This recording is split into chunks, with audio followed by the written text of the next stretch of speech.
નમસ્કાર દોસ્તો, પહેલાં તો સૌને જય શ્રી રામ। આજે આપણે વાત કરવા જઈ રહ્યા છીએ એવી એક મહત્ત્વની બાબત પર જે ઘણા લોકોને હજુ પણ પૂરતી ખબર નથી। આપણે 26મી જાન્યુઆરી કેમ ઉજવીએ છીએ? દોસ્તો, 26મી જાન્યુઆરી માત્ર એક રજા નથી। આ દિવસ ભારતનો ઇતિહાસનો ગૌરવશાળી દિવસ છે। આ દિવસે એટલે કે 26મી જાન્યુઆરી 1950 ભારતનું બંધારણ અમલમાં આવ્યું।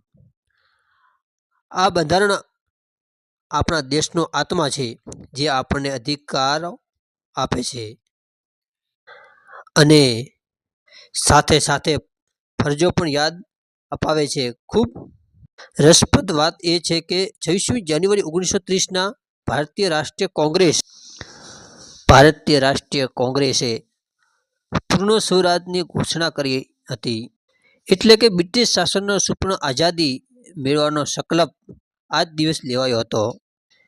એ કારણે જ્યારે દેશ આઝાદ થયો પછી બંધારણ અમલમાં લેવામાં સમય આવ્યો, ત્યારે આપણા મહાન નેતાઓ 26મી જાન્યુઆરીના જ પસંદ કર્યા, જ્યાંથી આ દિવસો હંમેશા સ્વરાજ અને સ્વાભિમાનનું પ્રતીક બની રહે।